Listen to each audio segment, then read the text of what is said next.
معتمدة. هناك عبارة لعله الجميع يعرفها ومثلا مش تونسي ما سمعش في الجامع. نعم. يعني مثل ما تفضل الشيخ قبل الجروميناج نتاع الديار، القلوب تبدأ في الحديث عن دع ما لا يعنيك وأقبل على ما يعنيك. يعني بالتعبيرنا التونسي الحلو ما تكونش حاجة كلوف كما قال عملية الكبس. احنا توا عندنا في الشهر متاعنا الحساب الشمسي جانفي فيفري مارس افريل، عندنا حاجة من السنة الكبيسة وهو الدعوة. لا نحن لا خاطر هو بناء على أن رمضان يأتي في الصيف، يقول المفروض ما يجيش في الصيف والمفروض يثبت في فترة الاعتدال. في الفيديو اللي أنا أذكرها أنه ولكن عليه شيء يمنعه من الصوم. واحد مرض أنجين قريب عمل عملية مسافر يرجى برؤه، هذا يقضي عدة من المخاطر.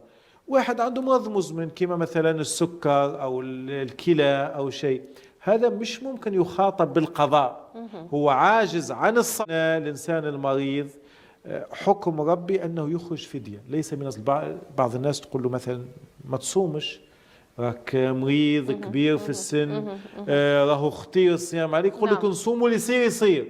لا، صومه هنا حرام. نعم. حرام الصيام. نعم. وبعض الناس الرياء يعني اصلا نعم. ساعات الواحد يعني يحب يصوم ثواب يسمع النهج كله انه هو صايم واني دايخ ومتقلق. لا، هذا من وكل الكلام على الصوم المستحب. يجي واحد ولد حلال طبعا يقطع ربي علاش شرع لنا هذا الشيء فانا ما نعملوش، وهذا خطأ طبعا. إذا سيء أنه في رمضان ما يتاكلش مثلا البايت القديم، لا باتت حاجة بالرمي. نعم. هذا وضعنا مصاريف. نعم توفير للفقير يعني. احنا العكس، الوضع المصروف في رمضان يولي أكثر برشا.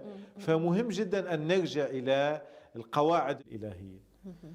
يعني نجيبوها بالتونسي كما واحد قاعد في الدار بطال ويا ربي نحب غدوة نقوم نلقى روحي ملياردير. يعني شيء غير معقول. يصلي وان كان لا يصوم. تو حتى في رمضان الناس اللي ما تصوم الجملة عشاه يكون وقت شغال الفطر.